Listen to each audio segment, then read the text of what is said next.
Hello friends. आज हम लेके आए मैट्रिक्स का लेक्चर नंबर 4 और ये मैट्रिक्स का मोस्ट प्रोबेबली लास्ट लेक्चर होगा। हमने अभी तक मैट्रिक्स क्या होता है, मैट्रिक्स के टाइप्स पढ़ लिए और algebra of matrix, transpose and trace of matrix पढ़ लिया। आज हम पढ़ेंगे कुछ special types of matrix. Special types of matrix में हमारे पास बेसिकली 6-7 मैट्रिक्स है और ये सारी स्पेशल स्क्वायर मैट्रिक्स है। हेडिंग लगाइए आप, some special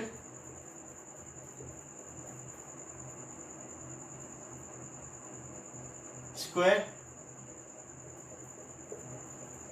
matrix, some special square matrix. सबसे पहले जो मैट्रिक्स होगी इसमें वो होगी singular matrix.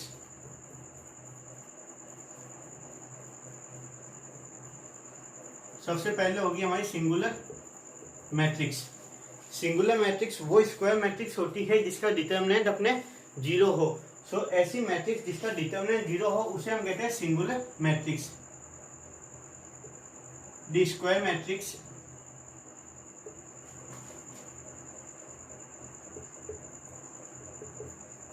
whose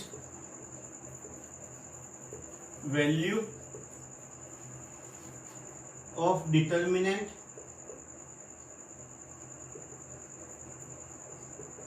is 0 is called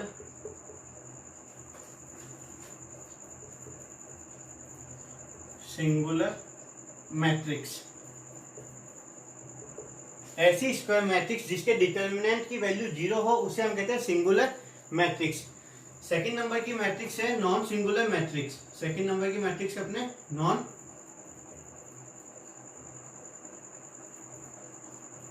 singular matrix.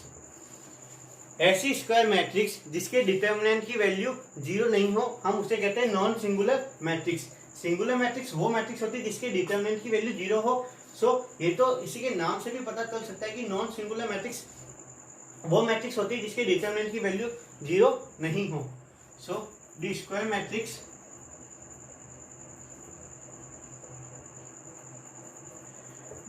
Matrix whose value of determinant is non-zero is called non singular matrix। Singular matrix ऐसी स्क्वायर मैट्रिक्स होती है जिसके डिटर्मिनेंट की वैल्यू 0 हो और नॉन सिंगुलर मैट्रिक्स ऐसी स्क्वायर मैट्रिक्स होती है जिसके डिटर्मिनेंट की वैल्यू 0 नहीं हो। आप इसे नोट करिए, फिर हम आगे चलते हैं।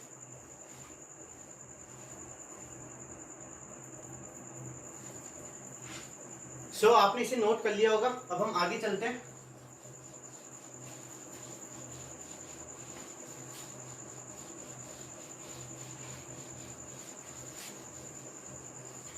तीसरे नंबर की मैट्रिक्स है आइडेम्पोटेंट मैट्रिक्स। आइडेम्पोटेंट मैट्रिक्स ऐसी स्क्वायर मैट्रिक्स को हम आइडेम्पोटेंट कहेंगे जिसके ए स्क्वायर की वैल्यू ए के बराबर हो। दी स्क्वायर मैट्रिक्स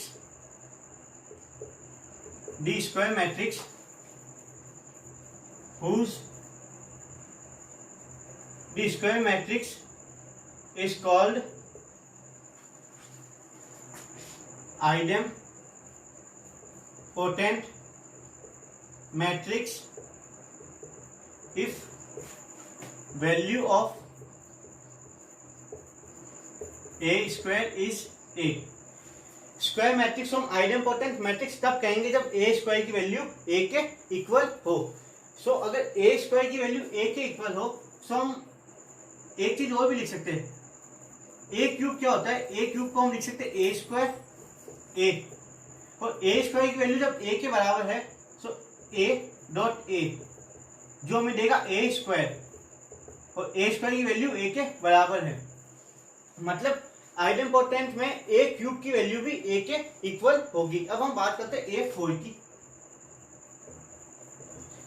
A4 को हम लिख सकते हैं ए क्यूब डॉट में ए क्यूब की वैल्यू क्या है ए, या ए क्यूब ए के इक्वल है, सो ए डॉट ए वो भी अपने पास आ जाएगा ए स्क्वायर। अगर हम A5 की वैल्यू निकालेंगे वो भी अपने पास ए की वैल्यू आएगी। अगर हम A6 की वैल्यू निकालेंगे सो वो भी हमारे पास ए मैट्रिक्स ही आएगी।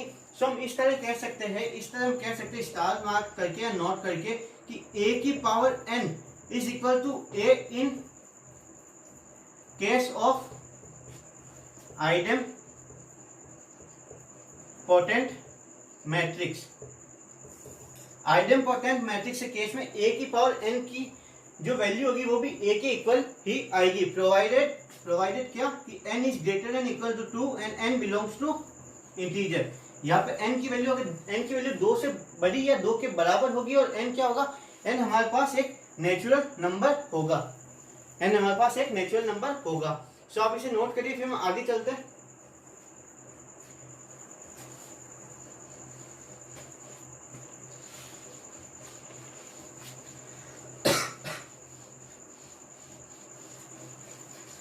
हमारे पास अगली मैट्रिक्स है वो है इन वॉल्यूंट्री मैट्रिक्स। हमारे पास अगली मैट्रिक्स है वो है हमारे पास इन वॉल्यूंट्री मैट्रिक्स। अगर हमारी मैट्रिक्स में ए स्क्वायर की वैल्यू अगर यूनिट मैट्रिक्स से इक्वल आ जाए, यूनिट मैट्रिक्स के इक्वल आ जाए तो हम उसे बोलेंगे involuntary matrix. The square matrix is called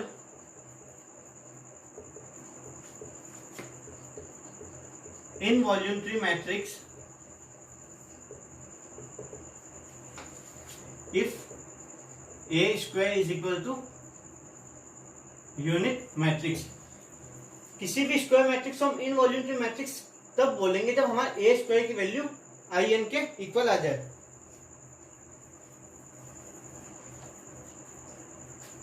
सो एक क्वेश्चन लिखिए आप,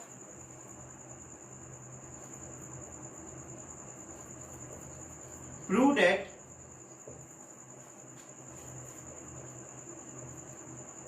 square matrix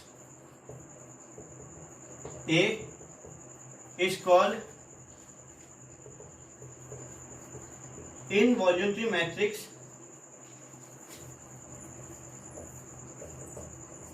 if and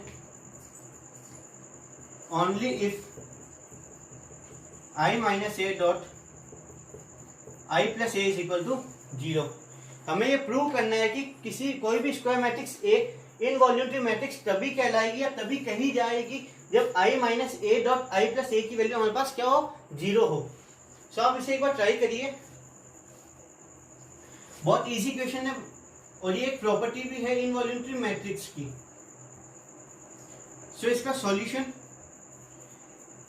I minus A I plus ए,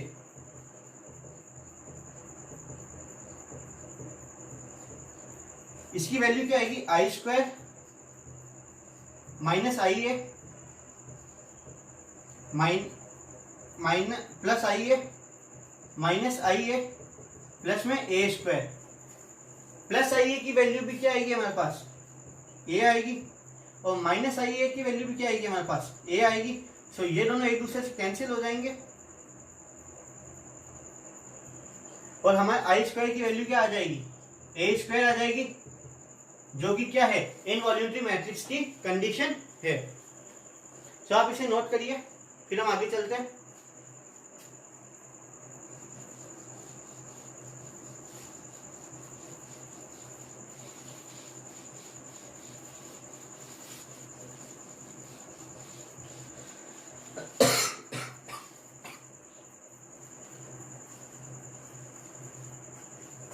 अगली मैट्रिक्स है नील पोटेंट मैट्रिक्स। कोई भी स्क्वायर मैट्रिक्स नील पोटेंट मैट्रिक्स कब कही जाएगी, जब ए की पावर p 0 हो, प्रोवाइडेड a की power p - 1 is not equal to 0। जब मैट्रिक्स की पावर p 0 हो, प्रोवाइडेड कि मैट्रिक्स के पीछे की एक पावर p - 1 0 ना हो, तब हम उसे बोलेंगे निलपोटेंट मैट्रिक्स। और यहाँ पे जो p होगा वो होगा हमारा इंडेक्स ऑफ निल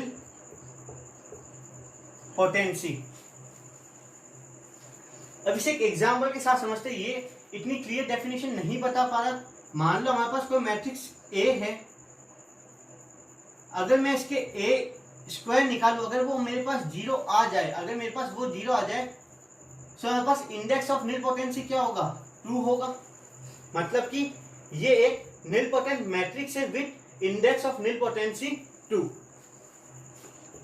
अब मान लो हमारे पास कोई मैट्रिक्स A दे रखा है, अगर हम उसका A स्क्वायर की वैल्यू निकाले वो भी हमारे पास 0 ना आए, अगर हम A क्यूब की वैल्यू निकाले और वो हमारे पास क्या आ जाए?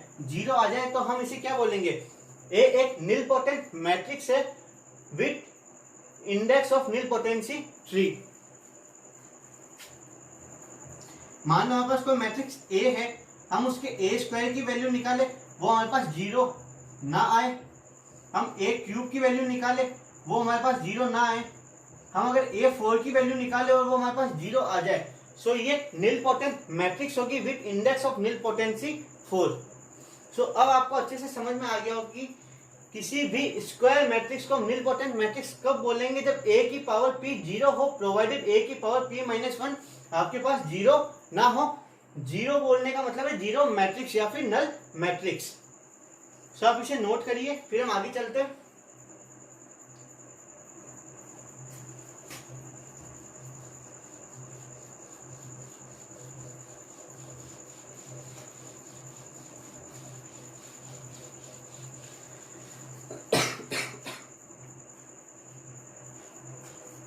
सिक्स्थ है हमारे पीरियोडिक मैट्रिक्स। कोई भी फंक्शन पीरियोडिक कब कहलाया जाता है? जब उसकी वैल्यू किसी फिक्स इंटरवल के बाद रिपीट होती है। सो कोई भी मैट्रिक्स पीरियोडिक मैट्रिक्स कब कहलाई जाएगी?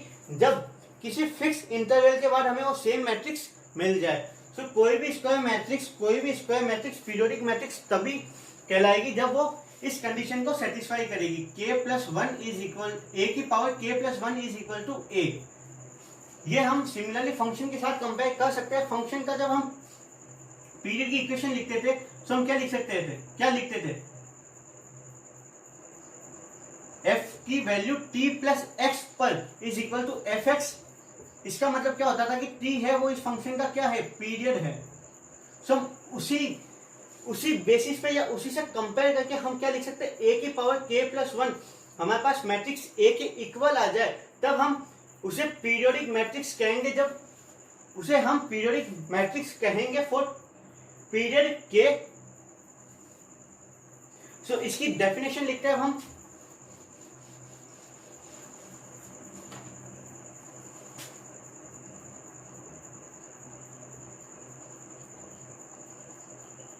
A square matrix is said to be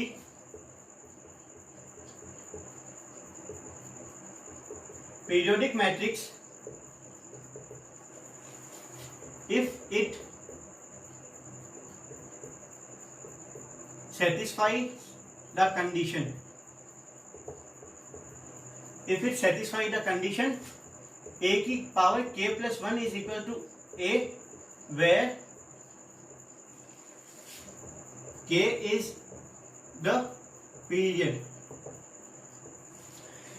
कोई भी स्क्वायर मैट्रिक्स पीरियोडिक मैट्रिक्स कब कही जाएगी? जब वो इस कंडीशन को सेटिस्फाई करे, और यहाँ पे जो k होगा वो क्या होगा? वो पीरियड ऑफ मैट्रिक्स होगा, where k is the period of matrix.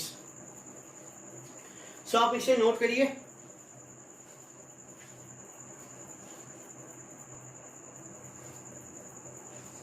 अब हम आगे चलते हैं और बात करेंगे ऑर्थोगोनल मैट्रिक्स की।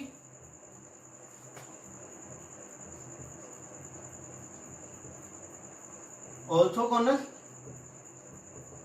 Matrix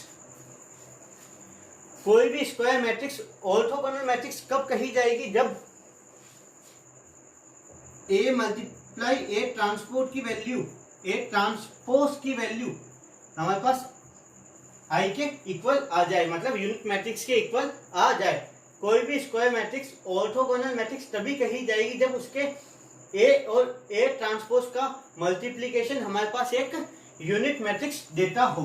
so A square matrix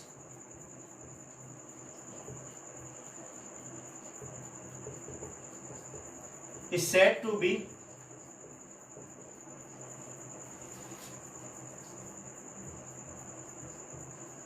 orthogonal matrix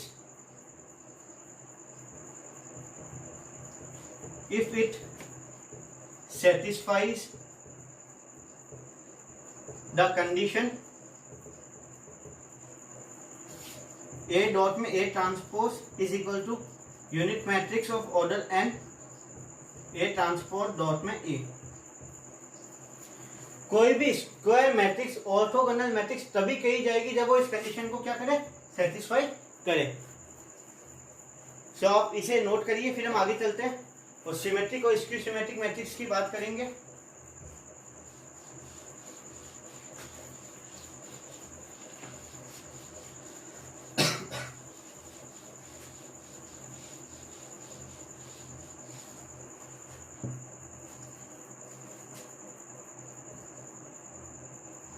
सबसे पहले हम पढ़ेंगे symmetric matrix.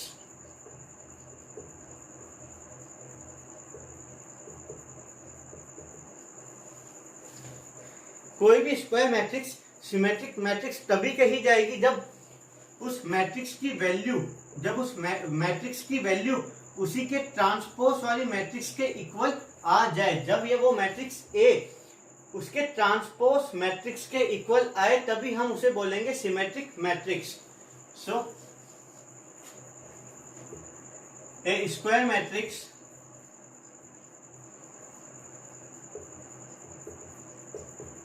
is said to be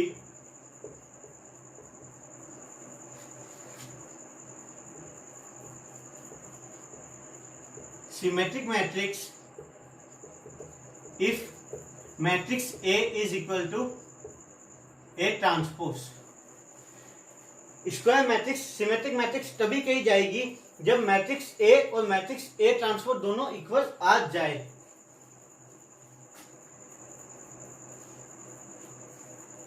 जब मैट्रिक्स ए और ए ट्रांसपोज इक्वल होंगे तब क्या होगा, तब हमारे पास ए आई जे इज इक्वल टू ए जे आई। इसका कहने का मतलब क्या है, मान लो हम कोई 3x3 की मैट्रिक्स ले,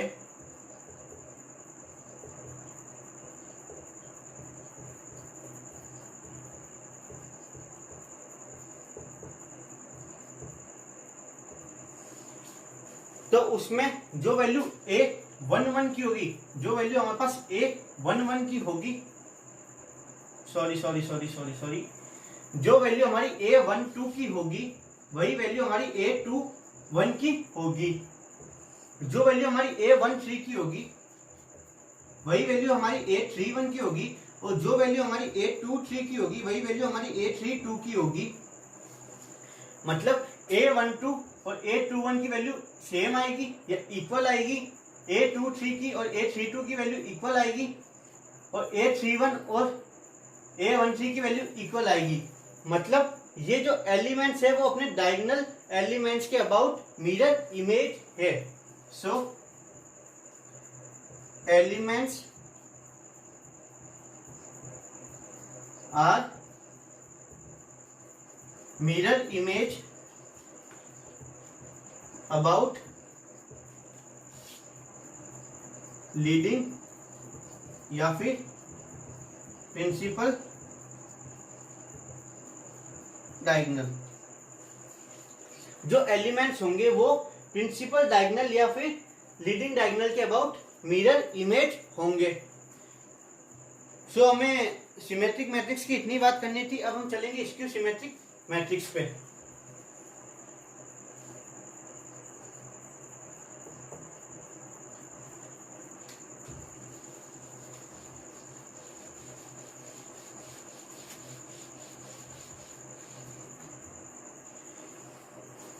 कोई भी square matrix skew symmetric matrix तभी कही जाएगी, कोई भी स्क्वायर मैट्रिक्स को हम स्क्यू सिमेट्रिक मैट्रिक्स तभी बोलेंगे जब मैट्रिक्स ए नेगेटिव टाइम्स आए किसके, ए ट्रांसपोज के।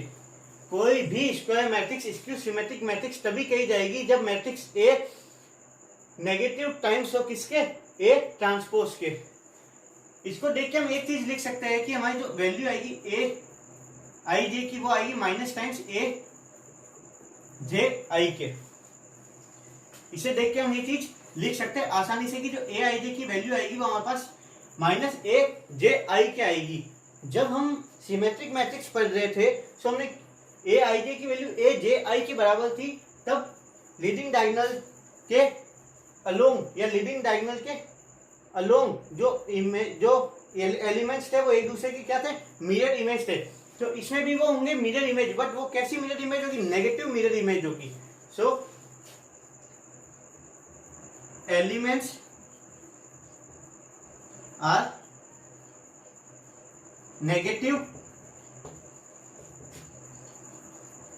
मिरर इमेज अबाउट लीडिंग या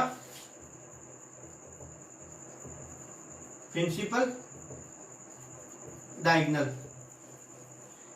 एलिमेंट्स होंगे वो नेगेटिव मिरर इमेज होंगे अबाउट लीडिंग या फिर प्रिंसिपल डायगोनल। अब एक और चीज, elements of leading diagonal are zero. जो एलिमेंट्स होंगे लीडिंग डायगोनल के वो जीरो होंगे। इसका प्रूफ देख लेते हैं हम।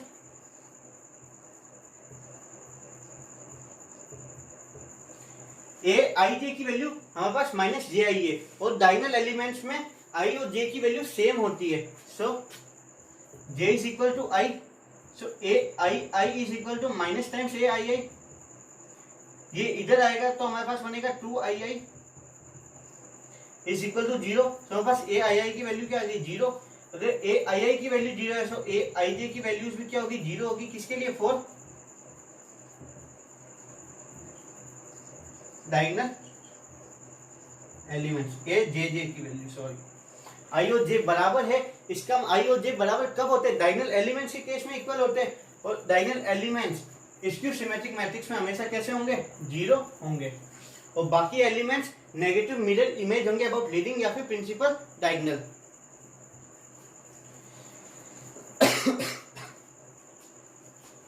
अब हम आगे चलते हैं।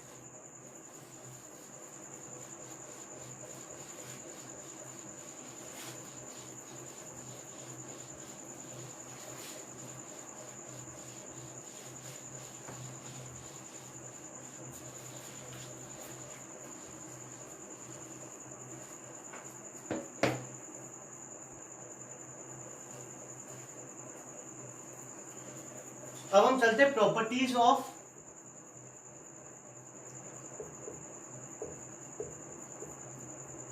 Symmetric and skew symmetric matrix. पहली प्रॉपर्टी, अगर हमारे पास ए कोई स्क्वायर मैट्रिक्स है,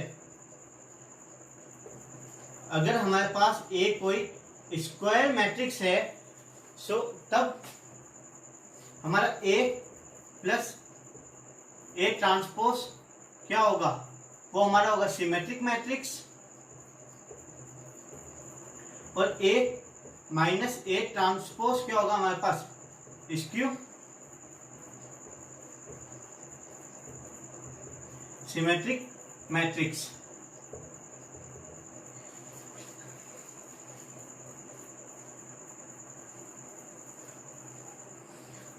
सो पहली प्रॉपर्टी क्लियर हो गई। अगर हमारे पास ए को स्क्वायर मैट्रिक्स होगा तो ए प्लस ए ट्रांसपोज में हमारे पास सिमेट्रिक, तब ए प्लस ए ट्रांसपोज हमारे पास होगा सिमेट्रिक मैट्रिक्स और ए माइनस ए ट्रांसपोज होगा हमारे पास skew symmetric matrix.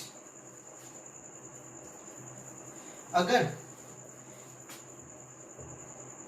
A and B हमारी सिमेट्रिक मैट्रिक्स है दोनों, तब हमारा ए प्लस बी भी सिमेट्रिक मैट्रिक्स होगा। अगर ए और बी स्क्यू सिमेट्रिक मैट्रिक्स है तो हमारा ए प्लस बी भी स्क्यू सिमेट्रिक मैट्रिक्स होगा। सो आप ये दो प्रॉपर्टी नोट करिए, फिर हम आगे चलते हैं।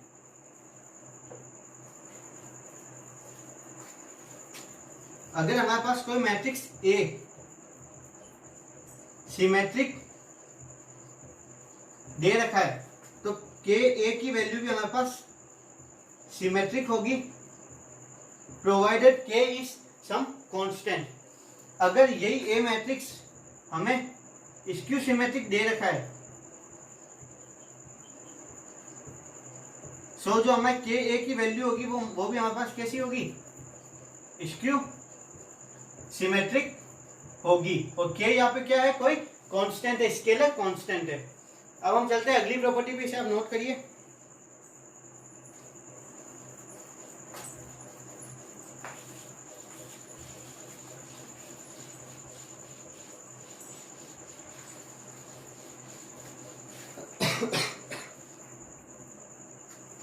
अगर हमारे पास फोर्थ प्रॉपर्टी, अगर हमारे पास कोई दो मैट्रिक्स ए और बी सिमेट्रिक है, अगर हमारे पास ए और बी कोई दो मैट्रिक्स सिमेट्रिक है, तो ए बी मैट्रिक्स तभी सिमेट्रिक होगी जब ए बी की वैल्यू बी ए मैट्रिक्स के इक्वल आए।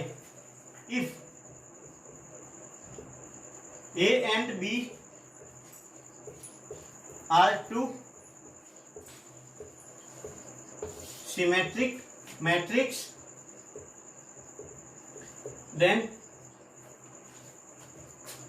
AB matrix is symmetric only and only if AB matrix is equal to BA matrix।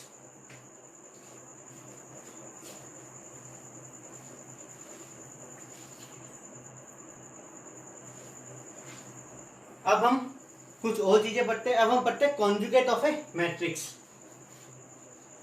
हमारी सारी स्पेशल मैट्रिक्स और खत्म हो गई हो, अब हम चलते हैं कॉन्जुगेट ऑफ ए मैट्रिक्स पर। तो हेडिंग लगाइए conjugate of A matrix.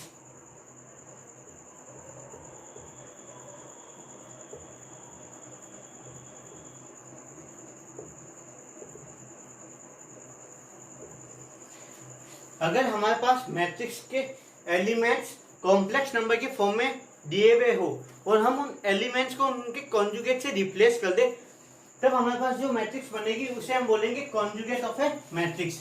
If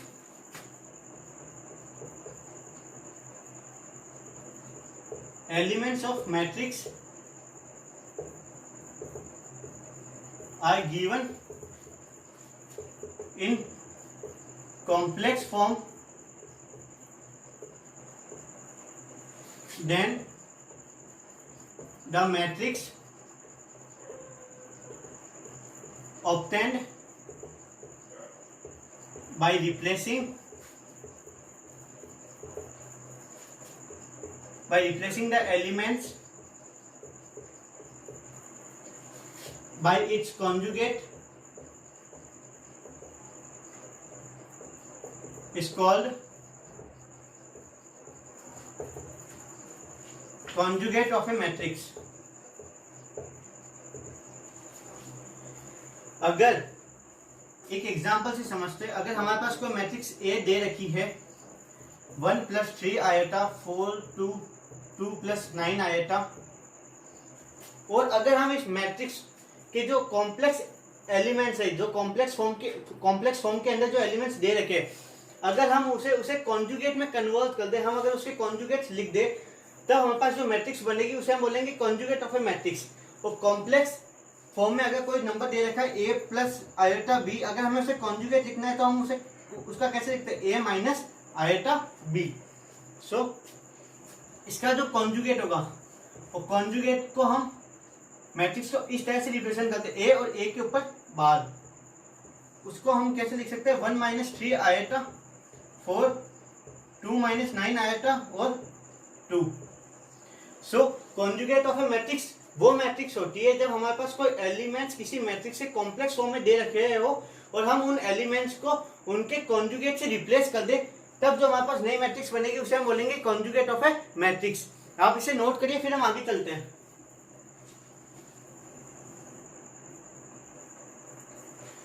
तो अब हम पढ़ते हैं transpose of A conjugate matrix.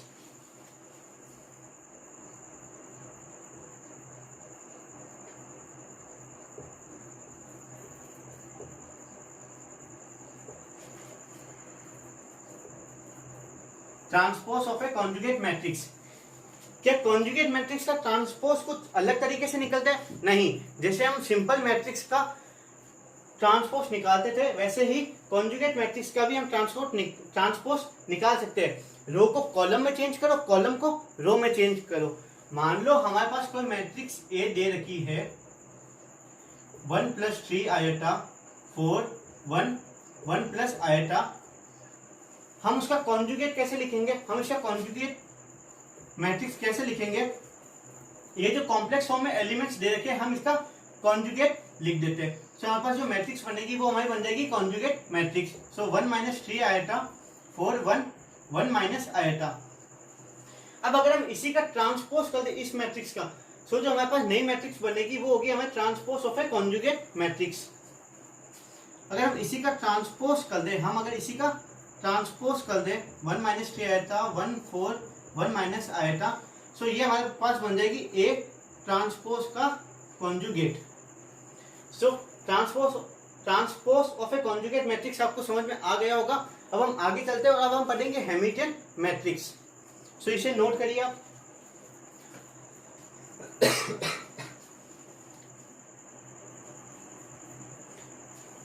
सो अब हम पढ़ते हैं हैमिल्टन मैट्रिक्स। हैमिल्टन मैट्रिक्स पे जाने से पहले एक चीज आप ट्रांसपोज ऑफ कॉन्जुगेट मैट्रिक्स से नीचे लिख लेना कि ट्रांसपोज ऑफ कॉन्जुगेट मैट्रिक्स हम एक थीटा से रिप्रेजेंट करते हैं।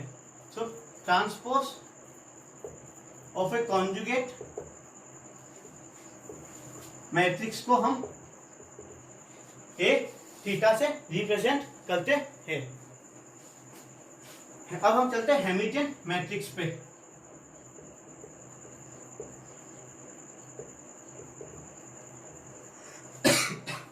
कोई भी मैट्रिक्स हैमिल्टन मैट्रिक्स कब कही जाएगी, जब वो इस कंडीशन को सेटिस्फाई कर दे कि हमारे मैट्रिक्स ए है वो हमारे transpose of A conjugate matrix के इक्वल आ जाए। जब वो इस कंडीशन को सेटिस्फाई करे तब हमारे पास जो मैट्रिक्स बनेगी वो हमारी होगी हैमिल्टन मैट्रिक्स। अब हम चलते हैं स्क्यू हैमिल्टन मैट्रिक्स पर।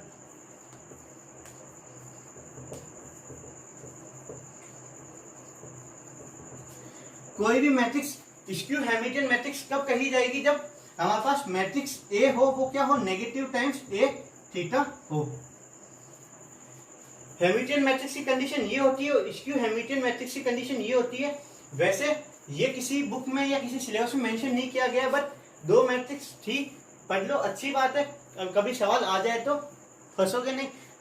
सो आज का ये लेक्चर हम यही एंड करते हैं। अगले लेक्चर में हम मिलेंगे डिटरमिनेंट्स के साथ। मैट्रिक्स हमारा पूरा हो चुका है। अब कई लोग बोलेंगे कि आपने adjoint of matrix, inverse of matrix और मैट्रिक्स मेथड क्यों नहीं कराया।